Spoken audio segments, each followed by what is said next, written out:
My name is Adrian Cole, and for most of my adult life I believed I had a decent understanding of people. I believed I could sense dishonesty. I believed I could judge character well. It's almost funny looking back at how confidently I held onto those assumptions, because the person who destroyed every part of that belief was the one I trusted more than anyone. Her name was Riley Bennett, and I thought she was my future.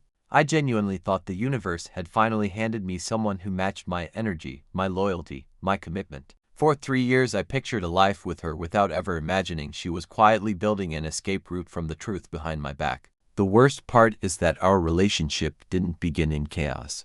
It began in one of those stories people like to romanticize. We met volunteering at a local charity event where she was organizing donations and I was helping with setup. She had this warm confidence, this organized energy that made people gravitate toward her. I fell way too fast. She told me later that she loved how steady I was, how she felt safe around me. It stings knowing now that she used those words as currency, spending them freely to buy my loyalty, only to cash out the moment she needed a new narrative to protect herself. For the first 2 years things were normal, healthy, stable. Sure, we had small arguments here and there, but nothing that hinted at what she was capable of. The shift began so subtly that I almost blamed myself for missing it. She changed jobs and joined a marketing firm that was high-paced and chaotic. She said the environment made her feel alive. I supported her. I encouraged her. I told her I was proud of her. And at first she seemed grateful. But little behaviors began appearing like cracks in glass. She started texting constantly, even at dinner. She brushed it off as client communication. Then she added a second password to her phone, one she said was required by her company. Then she started guarding her laptop like it was a diary full of deepest secrets, shutting it immediately whenever I walked behind her. Small things. But small things become big things when consistency disappears. I remember one night clearly because it was the first time I felt something twist wrong inside me. We were watching a show together, something we did every weekend, and her phone lit up with a message that made her flinch visibly. She flipped the phone over quickly, face down. I asked if everything was okay. She said yes too fast. Her tone was sharp, almost annoyed that I'd even noticed. I told myself she was stressed. I told myself she needed space. But there's a difference between needing space and creating distance. And she was absolutely creating distance. A month later came the night that sealed everything. The Friday she told me about the team dinner. She said it casually while tying her hair up, not meeting my eyes, moving too quickly.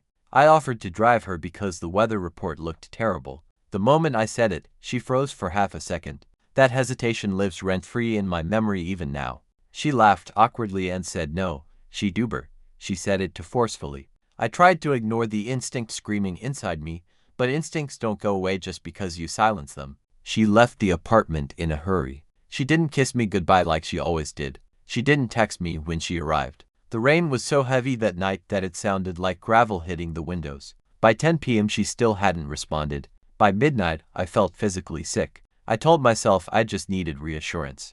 I told myself I was probably overthinking. But overthinking doesn't lead you to an empty restaurant. The place she claimed to be at had already cleaned for the night. Chairs were stacked. Lights were dim. The manager looked confused when I asked about a large team reservation. He said they hadn't had one all week. The floor dropped out from under me. I can't fully describe that feeling unless you've lived it. It wasn't just suspicion confirmed. It was betrayal stepping into the light and smiling directly at you. I walked out into the rain without even noticing how soaked I was. I sat in my car for a long time trying to decide if driving home and pretending everything was fine would hurt less than finding the truth. I chose the truth, even though it felt like aiming a knife at myself. I drove aimlessly until something caught my eye. Her car, parked outside a boutique hotel. A place known for discretion, dim lighting, and weekend getaways for couples who didn't want to be recognized. My hands went cold on the steering wheel. I stared at the hotel's glowing entrance for nearly a minute before forcing myself to move. When I walked inside and asked the clerk if Riley Bennett had checked in, I already knew the answer. He confirmed it without even glancing at me. It was the casual tone that destroyed me. Like this wasn't a life-changing moment. Like this wasn't the unraveling of everything I'd believed. I walked back to my car shaking. I sat there in silence with the rain pounding over me. I didn't cry. I didn't scream. I just sat there, detached from reality, watching the doors of the hotel like a scene out of someone else's life. Around 2 a.m. they came out. Riley and some guy I'd never seen. Tall, broad-shouldered, confident walk. The kind of guy who looked like he didn't worry about consequences. She looked happy for a split second, like someone coming off a thrilling high, until her eyes landed on my car. Her face went white instantly. The guy didn't stick around. He walked off quickly, barely acknowledging her. That told me everything. This wasn't a romantic affair. This wasn't some emotional connection. This was something impulsive, reckless, and probably repetitive. She ran toward my car. She pulled the door open. She started blurting excuses that contradicted themselves within seconds. I didn't yell. I didn't ask questions. I told her to get in. The drive home was the longest silent car ride of my life. She cried. She apologized. She begged. She said it was a mistake. She said she felt unseen. She said she'd felt pressure at work. Every sentence was a different story. None of it sounded like the truth. When we got home and I asked for her phone, she clutched it like it was a lifeline. She said no with a panic that told me everything I needed to know. I slept on the couch. I thought the worst part was over. I was wrong. The next morning was the real betrayal. She left early. I assumed she went to work or needed air. Instead, she went to everyone we knew and told them she had left me for her safety. Her words, safety. She said I was controlling, emotionally unpredictable, manipulative. She said she'd felt threatened. She even told some people she feared escalation. People believed her instantly. Riley was charming. Riley was convincing. Riley could cry on command. My phone started blowing up by noon. People asking if I was okay. People saying they were here for me with a tone that suggested they thought I'd lose control. People I'd known for years suddenly treated me like someone who needed monitoring. I called Riley over and over, but she blocked me everywhere. Then she started posting quotes online about escaping toxic cycles and choosing freedom. My chest felt tight for days. I lost sleep. I lost friends. I lost my sense of reality. I thought she had all the power. I thought the truth would never surface. But then I found the folder. The folder she forgot to delete from our shared cloud storage. The folder she never expected me to access. And inside it was the proof that would change everything and destroy the entire narrative she'd built to protect herself. The folder I found in our shared cloud storage wasn't hidden behind passwords or encryption. It was simply overlooked because Riley had been careless. Or perhaps she had uploaded everything so automatically that she forgot the cloud syncs to my account too. It was titled Work Trips, a name so boring that I almost didn't click it. When I did, I expected receipts, itineraries, boring spreadsheets. What I found instead was a collection of videos, screenshots, voice recordings, and messages that confirmed Riley had been lying to me long before the night I caught her at the hotel. The first thing I opened was a video file. It was recorded in a hotel room, shaky and blurry at first, but then it stabilized enough for me to see the wine glasses on the table, a man's jacket on the chair, and Riley's reflection in the mirror as she adjusted her dress. She was smiling, not nervous, not conflicted, just excited. She whispered something to someone off camera, her tone flirtatious and familiar. It was unmistakably the same man I'd seen with her that night. I felt my jaw lock. I felt heat rise up my neck. I felt something burn inside me that wasn't anger exactly, but a kind of clarity that comes when illusions die. I clicked through more files. Screenshots of conversations with the man. He wasn't a coworker. He wasn't a project manager. His name was Marcus Reinhardt, a married client of her company. Married? That was another slap in the face I didn't expect. Their messages were explicit, flirtatious, sometimes cruel. Cruel toward me. They joked about how gullible I was, how predictable, how easy it was to make excuses I wouldn't question. There were timestamps showing this had been going on for nearly 5 months. 5 months of lies. 5 months of deception. 5 months of me sleeping next to someone who was already emotionally and physically gone. There were voice memos too. One of them made me pause the moment I played it. Riley was talking to a friend, someone I recognized by voice alone. She was venting, complaining, but not about guilt or fear of hurting me. Instead, she was worried about getting caught and ruining her image. She said she couldn't afford to look like the bad guy. She said cheating would destroy her credibility at work and among her friends. She said she needed to get ahead of the story if things ever blew up. That sentence hit me like a truck. Get ahead of the story. She had planned it, or at least considered the possibility and prepared for it. I played the recording 3 times, letting each word dig deeper and deeper into me. I kept scrolling and found a screenshot where she told Marcus that if I ever found out, she would just say he's controlling. She said it like it was a backup plan she'd used before. Like it was a strategy, a tactic, a tool. Reading that made my stomach twist.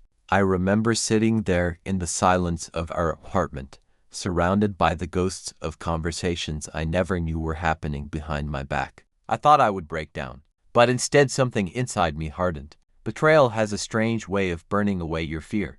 Eventually, after going through dozens of files, I stumbled across the most damning piece of all, a full-screen recording of Riley rehearsing her story. She had recorded herself practicing a trembling voice, fake tears, dramatic pauses. She wanted to be believable. She wanted to seem like a survivor. The recording lasted almost 9 minutes. 9 minutes of her fabricating emotional abuse, rehearsing accusations, practicing expressions. I stared at the screen numb, realizing she had planned every word she would later tell our friends. She had practiced lying about me. She had curated a performance so polished that she fooled nearly everyone who knew us. I closed the laptop and sat in silence. The betrayal felt different now. It wasn't impulsive. It wasn't emotional. It was strategic, calculated. She cheated and then built a shield of lies around herself so convincing that exposing the truth felt like unraveling a trap she had set well in advance. For the next 2 days, I didn't leave the apartment. I couldn't. I felt like if I stepped outside, someone would look at me with the same suspicion that had been thrown at me since her accusations began. I barely slept. I read through every file in that folder again and again until the timeline of her cheating became crystal clear. Then I did something I never imagined I'd do. I made my own folder. I organized everything: videos, screenshots, voice memos, chat logs into a chronological record. I made sure the file names were simple and clear. Proof_01, Proof_02, Proof_03. I wasn't planning revenge. I wasn't planning to humiliate her. I just needed to survive the lies she'd launched into the world. On the 3rd day, I sent a message to her closest friend, Mariah, one of the few people who hadn't immediately turned on me. I told her I had something important she needed to see. She hesitated but agreed to come.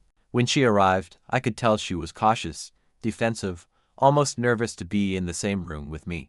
I opened the folder and let her see everything. She went from skeptical to confused to horrified. She watched the rehearsed crying video 3 times without speaking. When she finally did speak, she whispered, "Oh my God." She lied to everyone. That reaction gave me the first tiny breath of relief I'd had in days. Someone finally saw the truth. Someone finally saw I wasn't what Riley painted me to be. After Mariah left, she must have confronted Riley immediately, because within an hour I received the first message from Riley since she blocked me. It wasn't an apology. It wasn't remorse. It was a demand. A frantic, panicked demand. "Adrian, take that down. Take all of it down, please. We need to talk." It was the first time I felt the power shift. I didn't respond. Not yet. Because for the first time since this nightmare began, she wasn't controlling the story anymore.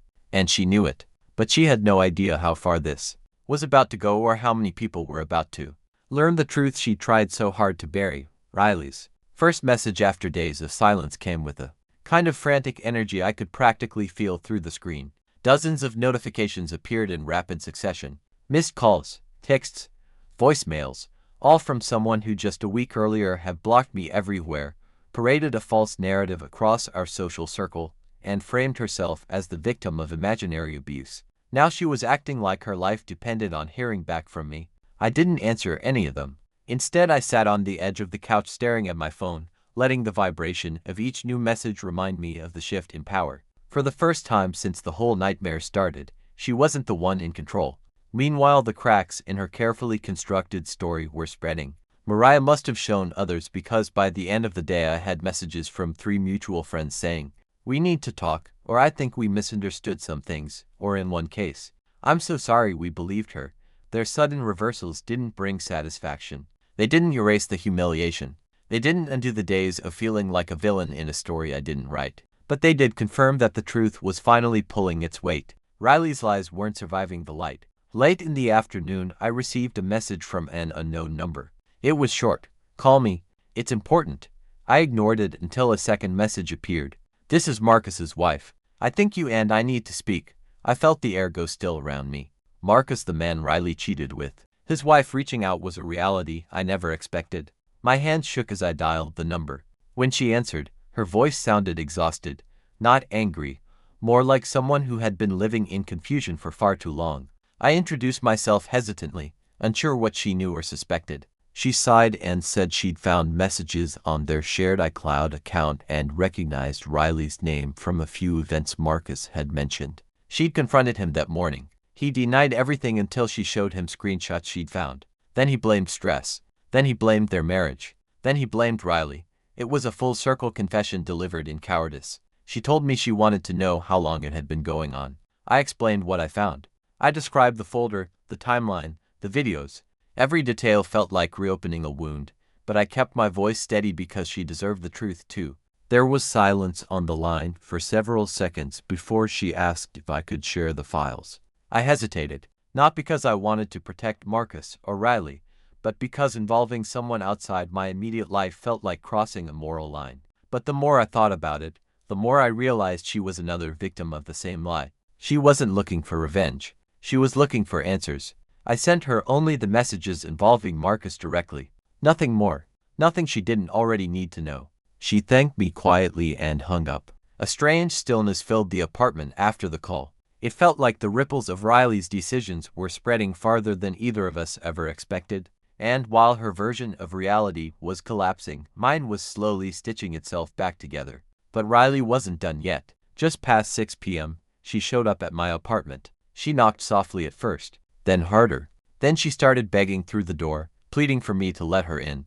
I didn't open it. I didn't owe her a conversation. Eventually, she sent a text saying she would stay outside until I talked to her because I'm desperate. Adrian, please. Her panic didn't soften me. Not after everything she had done. But I also knew that if I didn't at least hear what she wanted, she might escalate, twist the story again, or worse, show up somewhere else and cause more chaos. So I opened the door, but only halfway. When she stepped into view, she looked nothing like the polished, put-together Riley who could cry on command to make people feel sorry for her. Her hair was messy, her makeup was smudged, her eyes were red and swollen. She looked like someone who had finally realized she couldn't outrun her own lies. She tried to reach for my arm, but I stepped back. Her lip trembled as she whispered that Mariah had confronted her, that people were asking questions, that her coworkers were suddenly cold with her, and that she wanted to clear things up.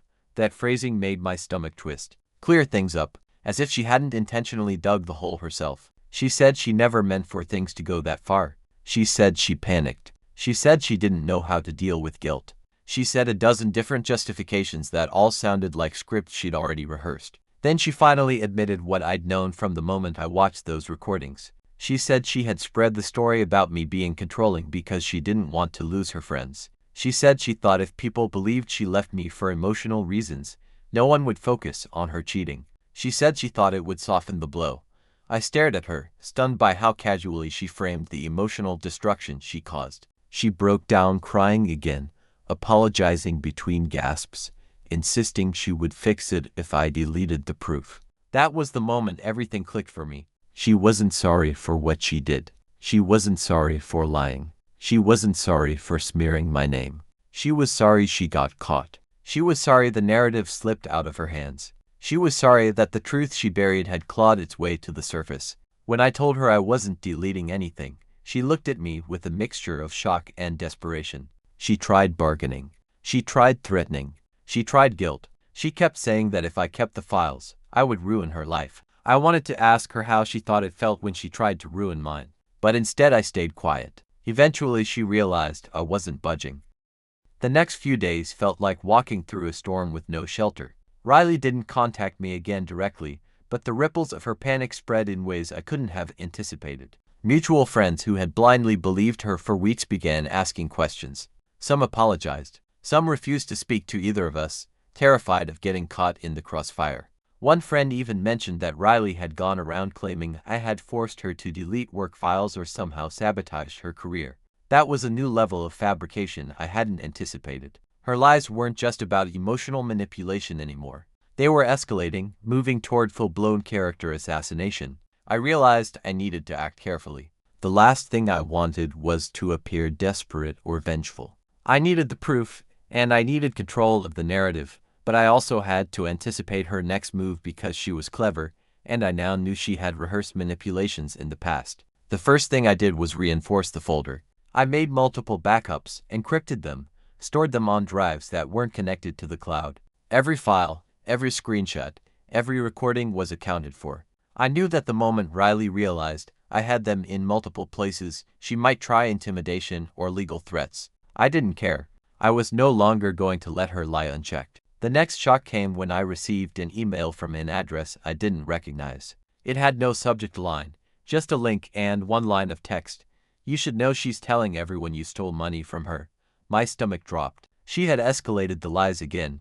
Money, theft, financial abuse. This was now far beyond emotional manipulation and cheating. She was throwing accusations that could ruin me professionally and legally if left unchecked. I realized that the situation had become a high-stakes game where the truth alone was my only weapon. I started documenting everything in a timeline. Every lie she had told, every false claim, every manipulative statement was paired with the proof I had from the folder. By now, I could reconstruct months of her cheating and deception down to the minute. I labeled each file carefully: date, time, context. It was meticulous work, and part of me wondered if obsessing over every detail was healthy. But I also knew that precision would be my armor if she tried to fight back in any way. Then came the first direct confrontation outside the digital world. Riley showed up at a cafe where she knew I sometimes went to get away from the apartment. I saw her as soon as I walked in. She looked exhausted and frantic, almost unrecognizable from the confident, polished woman who had spun stories about me to the world. She was carrying a folder of papers, probably some kind of attempt to manufacture proof against me, and she approached the table quickly, muttering my name, her eyes wide with panic. I stayed standing by the counter. I didn't want to sit with her. I didn't want to give her the impression that I was even remotely vulnerable to her theatrics. She waved the papers in the air, begging me to just listen, please. Her voice was high-pitched, trembling, desperate. I asked her calmly to explain herself. She said she had spoken to some mutual friends and wanted to fix everything before it got out of hand. She insisted the accusations of theft and abuse were miscommunications, that I wasn't supposed to see them, that she had been trying to protect both of us.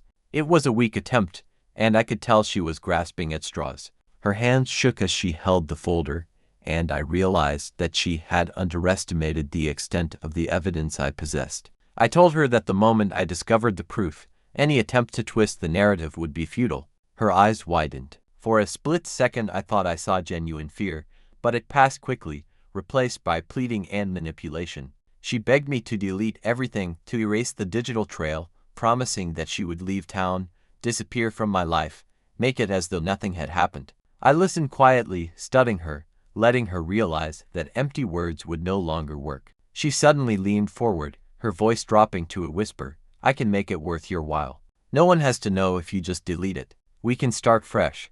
That moment froze me. Not because I was tempted, but because I recognized the depth of her audacity. She had thought she could bribe me emotionally, or perhaps even financially, into protecting her lie. I shook my head. The audacity of it fueled a cold, decisive clarity in me. I told her I wouldn't delete anything. I told her that the truth was already too far gone, and that if she continued to spread lies, she would only make herself look guilty. She froze again, her breath shallow. I could see the panic in her eyes as she realized that I was no longer the person she could manipulate. Then she dropped the folder onto the table and fled before I could respond. I picked up the papers and looked at them. They were attempts to fabricate receipts, emails, and other records designed to discredit me.